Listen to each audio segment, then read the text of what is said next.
Welcome back. Now we're gonna learn this effect.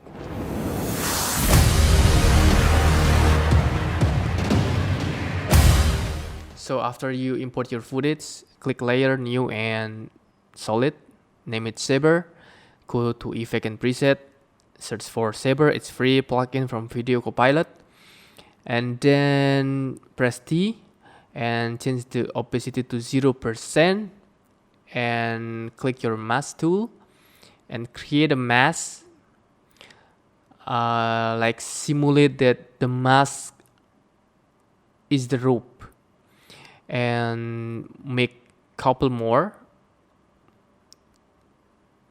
Now the point A from your hand to point B to someone who is flying holding the rope, and there you go. And bring back the opacity of the saber to 100%. Click customize core from saber to layer mask and click from normal to add. Go to glow settings, just play along with the settings and don't forget to change the color to orange.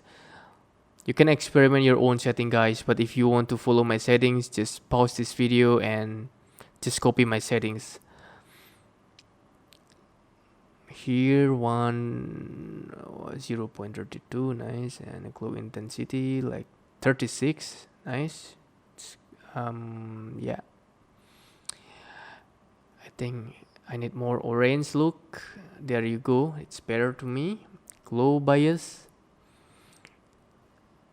then change the core size. It's too thick, it's too thin, like maybe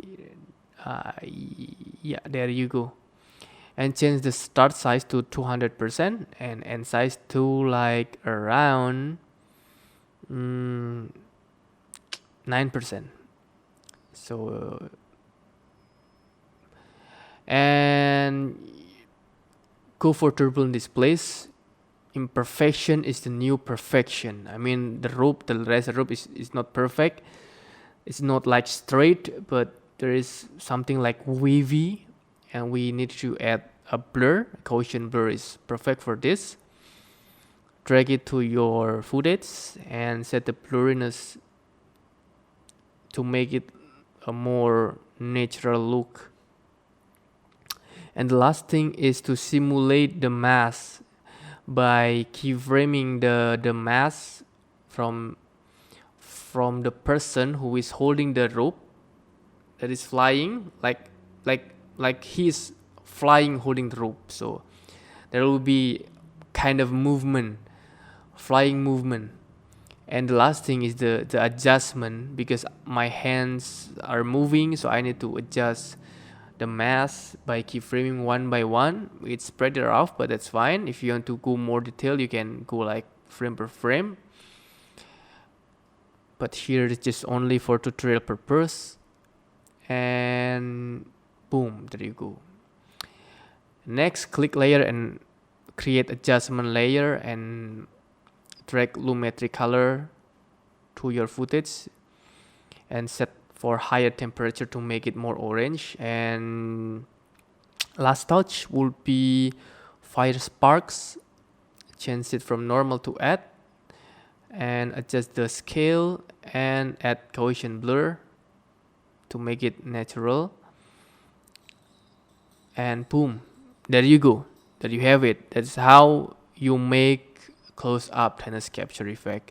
And if you can do this, it means that you can do the another hand pretty easily. Good luck. Alright guys, if you like the video, please like, comment, share, and see you next time.